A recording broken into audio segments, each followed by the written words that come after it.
এ জাতি নিজের হাতে নিজের ধর্মেরও ক্ষতি করলো, নিজের হাতে নিজের বাচ্চাদের জন্য কাফন কিনে রেখে দেওয়া ছাড়া আর উপায় নেই।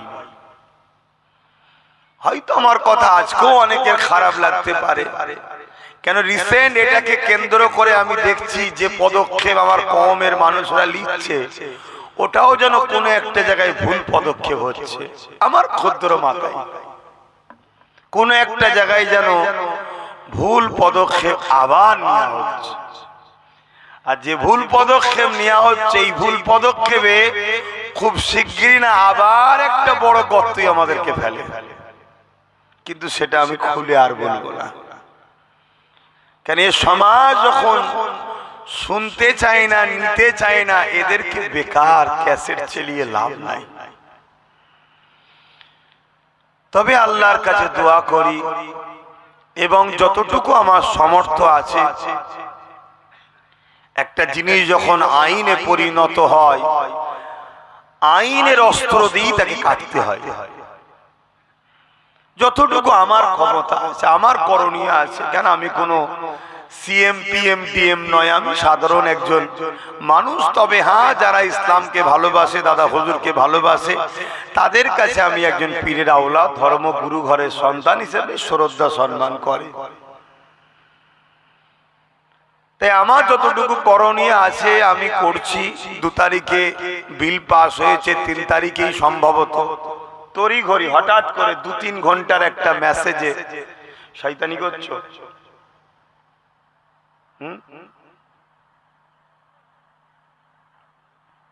শয়তানি করছো, তোমাদের এই বিয়াদব হওয়ার জন্যই তো খোদার গজব হচ্ছে। আমি আমার বাড়িতে ফুরফুরা আহলে সুন্নাত ওয়াল জামাতের কেন্দ্র অফিস, যেটা বা আমার দরবার, ওখানে আমি ডেকেছিলাম। ডেকে একটা প্রস্তুতি মিটিং নিয়েছি। সেই মিটিং এ আহলে সুন্নাত ওয়াল জামাত বলে আমি যে অরাজনৈতিক সংগঠন চালাই, যে সংগঠনের লক্ষ্য ধর্মপ্রেম, মানবপ্রেম, দেশপ্রেম, তিনটেই জড়িয়ে আছে এই অখাপ কালা কানুনের বিষয়। এখানে যেমন ধর্মকেও আঘাত করা হয়েছে, একটা বড় অংশের মানুষকে ধ্বংস করে দেওয়া হচ্ছে, আবার দেশের সংবিধানের বিরোধীও করা হয়েছে। আহলে সুন্নাত ওয়াল জামাতের কর্মীদের ঘরে আমি জানিয়েছি যে ওয়াকফটা কি জিনিস, এখনো অনেক মানুষ জানে না। এটা মানুষকে প্রথম জানানো হোক, আগে মানুষ সচেতন হোক। দ্বিতীয় নম্বর কথা, আমার হিন্দু ভাইয়েরা তারাও জানে না যে তিনাদেরও একটা আমাদের মতো সম্পদ আছে। তিনাদেরকে ভুল বোঝানো হয়েছে যে মুসলমানদের থাকবে, আমাদের থাকবে না কেন। তাই যখনই আপনি ওয়াকফটা বলবেন, তখন আমার হিন্দু ভাইদেরকে বলবেন যে ভাই, আপনাদেরও সম্পদ আছে, যার নাম হচ্ছে দেওবত্য সম্পদ। আর আমার আদিবাসীদের সম্পদ ছিল হচ্ছে জল জমি সম্পদ। আদিবাসী ভাইদেরকেও বলবেন যে তোমাদেরটা তো 2023-এ নিয়েছে, আমাদেরটা 2025-এ নিয়েছে, এরপরে হয়তো আমার হিন্দু ভাইদের সম্পদটা নেবে। তা আসো আমরা সবাই মিলে সংবিধানকে বাঁচাই, এবং তোমরা তো আমাদের ভাই, দেশবাসী হিসাবে আসো আমাদের পাশে একত্রিত হয়ে এই অন্যায়ের প্রতিবাদ, মানবতার খাতিরে আমরা সংগঠিত হই। এটা আহলে সুন্নাত ওয়াল জামাতের ছেলে দ্বারা প্রতিটা গ্রামে গ্রামে আগে এই প্রচার অলরেডি কাজ শুরু হয়েছে। আপনাদের এখনো অনেক জায়গায় হচ্ছে, বাকি জায়গায় আগামী দিন হবে। বাকি যখন কোনো জিনিস আইন হয়ে যায়, সেটাকে আইনের অস্ত্র দিয়েই কিন্তু কাটতে হয়। আমরা সেদিকেও কাজ চালাচ্ছি আহলে সুন্নাত ওয়াল জামাতের পক্ষ থেকে। বিশেষ করে তোমাদের অত্যন্ত ভালোবাসার স্নেহ আমার ছোট ভাই, সেও তাকে আল্লাহ যতটুকু জায়গায় দিয়েছে, সেও তার মতো করে চেষ্টা করছে। তবে সে তো একা, যদি আজ আমার কম তার পাশে আরো 20-30টা দিত, তাহলে তার জন্য হয়তো আরো লড়াই করতে সুবিধা হতো, ঠিক না বেটি? কিন্তু আমার কমকে তো ইমাম থেকে শুরু করে মৌলী সাহেব, মুফতি সাহেব থেকে শুরু করে সবাই মিলে ভয় দেখিয়েছিল, বিজেপিকে রুখতে গেলে টিএমসি কে সাপোর্ট করো বলেছিল না, বলেন? তাহলে আজকে এই বিপদে তো মুসলমানদের সব থেকে বেশি পশ্চিম বাংলায় বিশেষ করে টিএমসির মুসলমানদের পাশে দাঁড়ানো দরকার, তাই তো নাকি? তার জন্য এই রাস্তায় নেবে লাভ নেই। আইনের অস্ত্র ধরো, কেস করো, 294টা এমপি এমএলএ কেস করো, 42টা এমপি কেস করো, কথা বুঝে আসছে না? তারপরে এত বছর ধরে অকাপ সম্পদের যারা ভোগ করছে, আমার রাজ্য ভোগ করছে না, করেনি, তারা তো ফায়দা নিয়েছে, তাদের তুচিত একটু কেস টেস করা নাকি? তো এরা কি করে একটু দেখি, তারপরে আল্লাহ পাক যতটুকু করাবেন অবশ্যই করব, কেন এটা তোমার ইমানি দায়িত্ব। কিন্তু কোনো একটা জায়গায় যেন আমি দেখছি আবার নতুন করে আমাদেরকে ভুল রাস্তাতেই পরিচালনা করা হচ্ছে। তো যাক, দাওয়াত তো অনেক আগে হয়ে থাকে, এবারে জলসায় এসেছি, জলসা করার কিন্তু মন মানসিকতাও নাই, কিন্তু তারপরেও যখন দাওয়াত করেছেন, এসে যখন গেছি তো কত তো বলতে লাগে। এই প্রথমে একটু দুঃখের কথা বললাম, কেউ কষ্ট পেলেন? হ্যাঁ, কেউ কষ্ট পেয়েছে? যাক, যদি কষ্ট পান তাও কিছু করার নেই, কেন আপনারাদের মধ্যেই তো একটা বড় অংশ আমাকে দালাল গালিগালাজ কত কি করেছিল না, কত কি বলেছিল। দেখেন আগামী দিন কি হয়। যাক, আসেন ফিরে আসি আজকে যে উদ্দেশ্যে মাহফিল, বিশ্ব নবী বা দোনো জাহানের সুলতান, দোনো জাহানের বাদশাহ হযরত প্রফেট মুহাম্মদ সাল্লাল্লাহু আলাইহি ওয়াসাল্লামের স্মৃতি উদ্দেশ্য করে দিন ইসলামের একটা আলোচনা সভা করেছি। তবে এই যে ইসলামের উপরে আঘাত, আপনারা জানেন কি জানি না, এই ভারতবর্ষে এর আগে একটা আইন পাস হয়েছে, যেটা হচ্ছে ইউনিফর্ম সিভিল কোড। অর্থাৎ আমরা যে ইসলামিক ল অনুযায়ী যে জীবন যাপন করি, এই ইসলামিক লটাকে ব্যান করে দেওয়া হয়েছে। হয়তো সব রাজ্যে লাগু করতে এখনো পারেনি, কিন্তু ব্যান করা হয়ে গেছে। অলরেডি উত্তরাখণ্ডে লাগু হয়েছে। উত্তরাখণ্ডের মুসলমান ইসলাম অনুযায়ী চলতে পারবে না, যদি চলে সঙ্গে সঙ্গে তাদেরকে অ্যারেস্ট করা হবে। শুনছেন কি ভয়ানক পরিস্থিতি? তাহলে এই যে ইসলামকে টার্গেট করা, মুসলমানকে জুলুম করা, টার্গেট করা, এটা নতুন নয়, এটা যুগে যুগে হয়ে আসছে। তবে আলহামদুলিল্লাহ, যুগে যুগে যতবার ইসলাম ও মুসলমানের উপরে জুলুম হয়েছে, প্রত্যেকবারেই ইসলাম ও মুসলমানেরই কিন্তু বিজয় হয়েছে। জোরে বলুন সুবহানাল্লাহ, আরো খুশিতে বলুন সুবহানাল্লাহ। হয়তো আমাদের গাফলতির জন্য বিগত দিনে অনেক লাখ লাখ মুসলমানের জীবন গেছে, হয়তো আমাদের উদাসীনতার জন্য লাখ লাখ মুসলমানের রক্তের জমি লাল হয়েছে, কিন্তু শতশেষ বিজয় কিন্তু ইসলামের হয়েছে। এটা সবাই বলবেন না?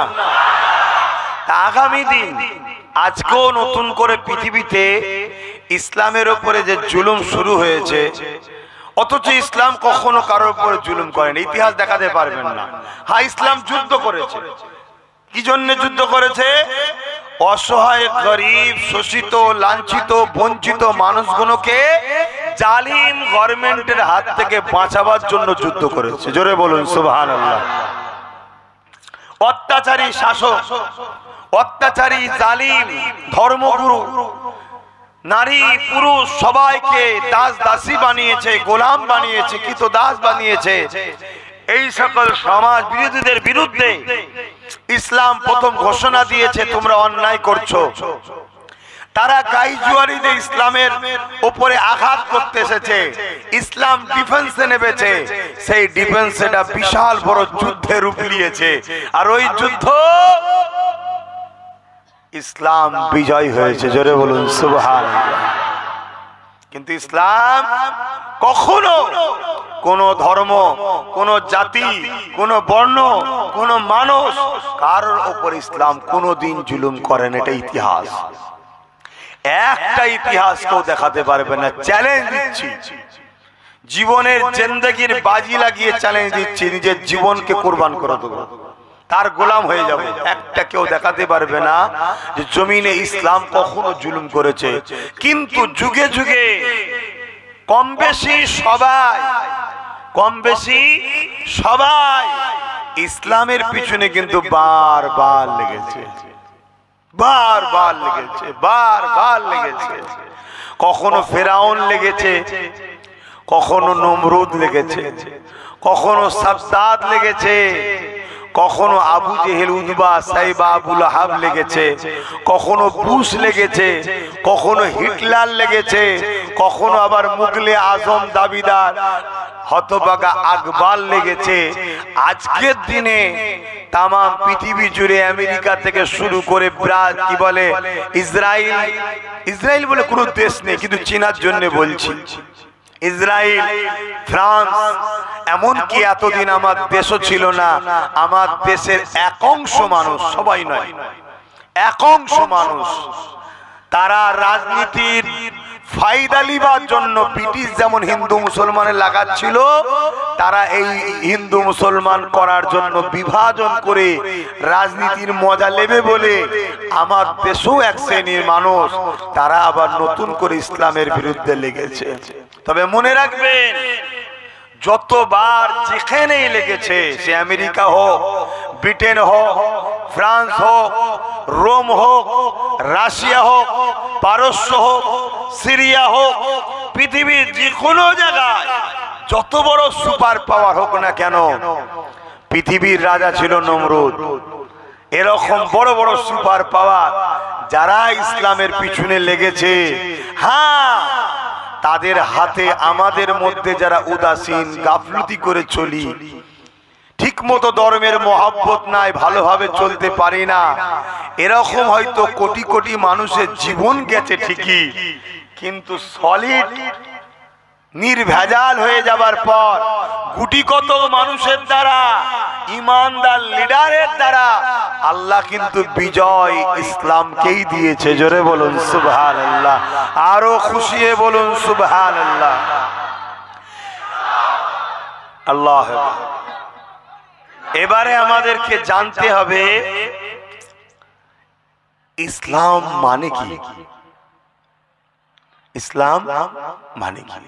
ইসলাম শব্দের এক কথা হলো শান্তি, শাব্দিক অর্থ, অর্থাৎ সমাজ থেকে অন্যায়কে মিটিয়ে শান্তি প্রতিষ্ঠিত করা, এর নাম ইসলাম। যত রকম খারাপি আছে, বুরাই আছে, অন্যায় আছে, সেগুলোকে মিটাতে হবে, মিটিয়ে সমাজের মানুষ শান্তিতে বসবাস করবে, ইনসাফ প্রতিষ্ঠিত করা, ইনসানিয়াত প্রতিষ্ঠিত করা, ন্যায় প্রতিষ্ঠিত করা, গরিবের অধিকার দেয়া, এতিমের অধিকার দেয়া, বিধবার অধিকার দেওয়া, মা বাপের সম্মান দেওয়া, সমাজের বুকে ন্যায় শান্তি প্রতিষ্ঠিত, দুর্নীতি বন্ধ, জুলুম বন্ধ, ধোঁকা বন্ধ, ঘুষ বন্ধ, প্রতারণা বন্ধ, চিটিংবাজি বন্ধ, লুট বন্ধ, দাসত্ব প্রথা বন্ধ, এই বন্ধ করে দিয়ে সমাজের মানুষকে আজাদের হাসি হাসানো, নিরাপদে রাখা, খুশিতে রাখা, আনন্দে রাখা, মানুষে মানুষে মিলে মিশে থাকা, এই সমাজ ব্যবস্থা করার নাম হলো ইসলাম। জোরে বলুন সুবহানাল্লাহ, আরো জোরে বলুন। তাই পৃথিবীতে কোনোদিন ইসলামের সঙ্গে সাধারণ মানুষের ঝগড়া হয়নি, সে যে কোনো ধর্মের হোক। শুনছেন, দুই শ্রেণীর লোকের সঙ্গে ইসলামের যুগে যুগে ঝগড়া হয়েছে। মনে থাকবে তো কথাগুলো? কেন এ ওয়াজ খারাপ লিবেন না, এ ওয়াজ বাংলায় খুব কম মানুষ করে, আগামী দিন এটাও আর করতে পারবে না। কথা কিছু বুঝে আসছে? এই জন্য মনে রাখবেন, দুই শ্রেণীর মানুষের সঙ্গে ইসলামের সর্বসময় টক্কর হয়েছে। এক হলো জালিম শাসক, নাম্বার ওয়ান কি? জালিম শাসক। কেন জালিম শাসকের খসলতি হলো মানুষকে গরিব বানানো আর কৃতদাস বানানো, মানুষকে গরিব বানানো, গোলাম বানানো, মানুষকে গরিব বানানো, তাদের বেটিদেরকে ভোগ করা, মানুষকে গরিব বানানো, তাদের ছেলেদেরকে নিজেদের গুন্ডা বাহিনী বানানো। এটা হলো জালিম শাসকদের কি খসলত। জালিম শাসকরা যুগে যুগে, সে ফেরাউন যেমন ছিল, নমরুদ ছিল, সাদ্দাত ছিল, রোম ছিল, পারস্য ছিল, আজকে যেটাকে আমরা ইরান বলি, এক সময় ওখানে এরকম শাসক ছিল, পরবর্তীতে সব তো ইসলাম হয়ে গেছে। কথা বুঝে আসছে? তা বুশ বলুন, এভাবে যুগে যুগে আজকে যেমন নেতানিয়াহু দেখুন না, কথা বুঝে আসছে, ছোট্ট ছোট্ট বাচ্চাদের ঘরে পর্যন্ত হত্যা করছে। এই যে জুলুম, এই যুগে যুগে যারা জুলুম করেছে, জালিম শাসক, যারা ভালো শাসক তাদের কথা বলছি না, যারা জালিম শাসক তারা যুগে যুগে ইসলামের বলুন বিরোধী করেছে। কেন? ইসলাম এই জুলুমের বিরুদ্ধে প্রচার করে, শাসকদের বলে জুলুম করো না, মানুষকে আজাদ দাও, দাসত্ব প্রথা বন্ধ করো, নারী রেপ বন্ধ করো, ধর্ষণ বন্ধ করো, খুন বন্ধ করো, লুট বন্ধ করো, চুরি বন্ধ করো। আমরা ওয়াজ করতে করতে বলি না, এই চাল চোর, তেরপোল চোর সব বন্ধ করো, বলি না? কেন বলি? এটা ইসলামের কথা। তাহলে শাসক দেখে যে ইসলাম থাকলে আমার চুরির বিরুদ্ধে বলবে, আমার দুর্নীতির বিরুদ্ধে বলবে, আমার অন্যায়ের বিরুদ্ধে বলবে। আমি এমন যেসব খাদ্য মানুষের ক্ষতি করে, নেশা, আজকে যুব সমাজ, পুরো পৃথিবীর যুব সমাজ নেশাগ্রস্ত হচ্ছে। নেশা, ছোট্ট ছোট্ট বাচ্চারা নেশায় আসক্ত হয়ে যাচ্ছে, তাদের শরীরের গঠনও বাড়ছে না, অল্প বয়সে সব হার্ট অ্যাটাক করছে, বিভিন্ন বিমারে পড়ে যে মারা যাচ্ছে। এর বিরুদ্ধে ইসলাম, এই যে নেশা জাতীয় দ্রব্যকে বন্ধ করার নাম ইসলাম। তাহলে যারা নেশার দ্বারা সমাজকে নেশাক্ত করে অল্প বয়সে মেরে দিতে চাইছে, যারা জনবস্তিকে কমাতে চাইছে, সংখ্যা কমাতে চাইছে, তারা কখনো কি ইসলামকে রাখতে চাইবে? ভাই মাথায় ঢুকছে তো কথাগুলো? তাহলে জালিম শাসক। দ্বিতীয় নম্বর ইসলামের বিরোধী করেছে কারা? যারা ধর্মের নামে ভণ্ডমির দোকান খোলে। ধর্মের নামে কি করে? ভণ্ডমির দোকান খোলে। কোথায় কিছু নাই, কোন মানুষের কোন সমস্যা হয়েছে, ধর্মগুরুর কাছে গেছে, ধর্মগুরু বলছে তোর বিপদ কেটে যাবে, একটা বাচ্চা ছেলেকে বলি দিতে হবে। এসব আগেকার জবানে হতো রে বাবা। এখন নতুন করে বিভিন্ন জায়গায় কুসংস্কার উঠছে না, ওঠে না? কোন জায়গায় বললো, ধর্মগুরু বললো তোর ছেলেটা বড় হলে শয়তান হবে, কে বেঁচিয়ে রাখা যাবে না, মেরে ফেল। মা নিজেই মেরে ফেলছে। শুনছেন না শোনেন? এই যে কুসংস্কারে ঢুকে যাওয়া, অন্ধকারে ঢুকে যাওয়া, জুলুম করা, মানুষকে হত্যা করা, এই সকল ধর্মগুরুগুলো ইসলামের যুগে যুগে বিরোধী করেছে। আর এরা বিরোধী করেছে কিভাবে? এরা এদের শিষ্যদের মাথায় ইসলাম সম্বন্ধে একদম কুসংস্কার, ছোট্টবেলা থেকে মিথ্যা, হিংসা, রাগ ঢুকিয়েছে, ভুল বুঝিয়েছে ইসলাম সম্বন্ধে। শুনছেন না শোনেন? এই দুই শ্রেণীর যুগে যুগে ইসলামের সঙ্গে লড়াই হয়েছে। কিন্তু ইসলাম যুগে যুগে সত্যের আলো যত প্রচার করেছে, সর্বঘরের, সর্বশ্রেণীর, সর্বকালারের, সর্বভাষার, দলে দলে মজলুমরা, গরিবরা সব ইসলামে ঢুকে যাচ্ছে। জোরে বলুন সুবহানাল্লাহ, আরো জোরে বলুন সুবহানাল্লাহ। তাই ইসলামের পেহচানগুলো, ইসলামের স্মৃতিগুলো, ইসলামের নিদর্শনগুলো, ইসলামের ইতিহাসগুলো, ইসলামের বাস্তবতাগুলো, ইসলাম কেন মানুষ অ্যাকসেপ্ট করছে, ইসলাম কি দিয়েছে, এগুলো পৃথিবীর মানচিত্র থেকে আজকের মানবরূপী পশু জালিম সন্ত্রাস সরকাররা, জালিম সন্ত্রাস বদমাইশেরা, তারা আজকে ইসলামকে তাই মুছার জন্য উঠে পড়ে লেগেছে। উদ্দেশ্যটা মাথায় ঢুকছে? তাহলে এই জায়গায় আমাদের করণীয় কি? আমাদের করণীয় কি? আমাদের করণীয় হলো, স্মৃতি যদি মুছেও যায়, আমার জীবনে ইসলামকে ফুটিয়ে তুলবো, আমার আখলাকে, আমার কথাতে, আমার লাইফ স্টাইলে, আমার মানুষের সঙ্গে উঠা বসা, আমার অন্য ধর্মের মানুষের সঙ্গে সম্প্রীতির, ভ্রাতৃত্ব, মানববন্ধন, দেশভক্তি, ইনসাফ, ইনসানিয়াত, কারবার, ব্যবসা বাণিজ্য, সব জায়গায় আমার মোহাম্মদ রসুল যে আখলাক দিয়েছে, ওই আখলাকে চলা। ওই আখলাকে যখন আপনি চলবেন, তখন দেখবেন আপনি হবেন ইসলামের একটা মডেল। আপনাকে দেখে, ইসলামের স্মৃতি পেয়ে সর্বঘরের মানুষ আবার ইসলামের দিকে আসবে। জোরে বলুন সুবহানাল্লাহ, আরো জোরে বলুন সুবহানাল্লাহ। আর যাতে করে আপনি ইসলাম না পান, তাই আজকের জালিমরা মাদ্রাসাগুলোকে মিটাচ্ছে। কেন মাদ্রাসা থেকে ইসলামের শিক্ষা দেওয়া হয়, জলসাগুলোকে মিটাচ্ছে, জলসা থেকে ইসলামের শিক্ষা দেওয়া হয়। আবার এটাও মনে রাখবেন, সবার জলসা মিটাই না, অনেককে গভর্নমেন্ট আবার পয়সা দিয়ে জলসা করায়, যে তুই কর। আমার কথায় অসুবিধা চলে তাহলে মজ করবো না, কথা মাথায় ঢুকছে না? ঢুকে নে। আর কত দালালি করবে যে মুসলমান, আমার মাথায় ঢুকছে না। এখনো কি এদের শুধরাবার সময় হবে না? যদি আমার কথায় সমালোচনা কেউ করে তাহলে দুঃখ হবে না? হবে না? যার কবে শুধরাবি? হ্যাঁ, এই তো গত পরশুদিন দেখছিলাম মুর্শিদাবাদে, না গতকালকে মুর্শিদাবাদে ওয়াকাফ বিলের বাতিলের দাবিতে মিছিল বেরিয়েছে, বিরাট প্রতিবাদ সভা বেরিয়েছে। স্বাভাবিক, বুকে ব্যথা লেগেছে, বাড়তো হবে, তাই তো নাকি গো? আমার ঘর ভাঙবি, আমার কবরস্থান ভাঙবি, আমার ধর্মের ঘরগুলো ভাঙবি, আমার ইসলামের উপরে আঘাত দিবি, আমি তো বেরোবো রে বাবা, ঠিক না বেটি? একটা কি ফিল্ম বেরিয়েছিল, একটা কি ফিল্ম বেরিয়েছিল। ফিল্ম মানেই হচ্ছে নাটক, আর নাটক মানেই কাল্পনিক কাহিনী, কাল্পনিক কাহিনী। সেই নাটককে কেন্দ্র করে ভারতবর্ষের বিভিন্ন রাজ্যে কম করে 10 থেকে 20,000 কোটি টাকা সম্পত্তি নষ্ট করেছিল এক শ্রেণীর লোকেরা। মনে পড়ছে? হ্যাঁ, মনে পড়ছে না? পড়েনি? কি পদ্মামা ফিল্ম না কি একটা ফিল্ম বেরিয়েছিল না? আরে পেপার টেপারে সব হই হই হয়ে গেল না? হ্যাঁ, কি একটা ইতিহাস দিয়েছে আমি জানি না বাপ, কোন ইতিহাসে তো এরকম পড়িনি। কিন্তু সিনেমা মানে নাটক, নাটক মানে কাল্পনিক একটা ধারণা, ধারণা দিয়ে তৈরি করা।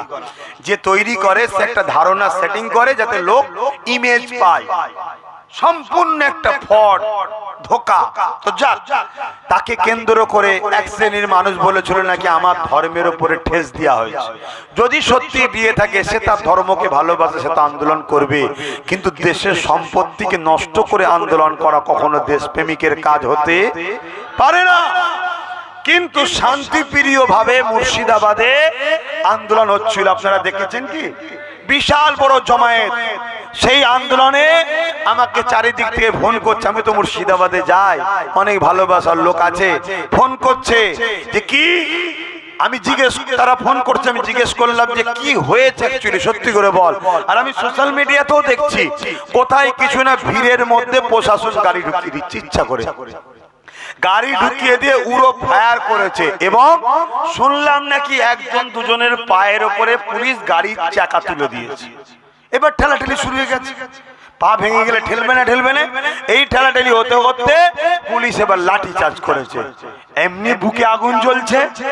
এবং সেই জায়গাতে এরপরেও যারা আন্দোলন করছিল তারা নাগরিককে বলছেন, আমাদের লক্ষ্য কিন্তু প্রশাসনের সঙ্গে ঝগড়া করা নয়, আমাদের লক্ষ্য ওয়াকফ বিলকে বাতিল করা। যারা প্রজেক্ট এসছে তারা প্রতিবাদ রুখছে যে খবরদার প্রশাসনের সঙ্গে ঝগড়া করো না, তারা বুঝাচ্ছে। কিন্তু এক শ্রেণীর লোক তারা ঝাঁপিয়ে পড়ে প্রশাসনের গাড়ি নাকি ভাঙচুর করেছে। আচ্ছা বলুন তো, একটা প্রশ্ন থাকতে পারে না, প্রশাসনের যে গাড়ি ভাঙচুর করেছে এমন তো হতে পারে যে রাজ্য সরকার বা প্রশাসনের সাজানো লোকগুলো, যে তোরা গাড়িটা ভেঙে দিবি, আগুন ধরিয়ে দিবি, একটা গাড়ি যাই যাকে যাক, এটাকে কেন্দ্র করে টোটাল আন্দোলনকে মেজতে দেবো, এরা ওয়াকফ বিলের বাইরে আন্দোলন করতে পারবে না। হতে পারে না, পারে না। কিন্তু আমার কাছে কথা হচ্ছে, রাজ্য সরকারের যিনি বসে আছে স্বরাষ্ট্রমন্ত্রী, তুমি তো বিজেপিকে রুকার জন্য মুসলমানদের সাথ নিলে, তা তোমার পুলিশ আবার মুসলমানদের মারছে কেন? এটা প্রশ্ন থাকে না? থাকে না? কি ব্যাপার, ওপর থেকে দাদা বলে দিয়েছে নাকি কি হচ্ছে রে? এটা প্রশ্ন থাকে না? থাকে না? এগুলো একটু বুঝতে হবে। তা আমার বক্তব্য আপনাদেরকে খোলাসা করে দিয়ে বলে দিচ্ছি, ইসলামের বিরুদ্ধে যুগে যুগে লড়াই হয়েছে, বিরোধী করেছে, হিকমতের সাথে কোরআন সুন্নাহকে সামনে রেখে ইমানদার লিডারের নেতৃত্ব মেনে তার ইশারায় ইশারায় হ্যাঁ হ্যাঁ বলে আগামী দিন যদি এগিয়ে যাও, ইনশাআল্লাহ বিজয় তোমার।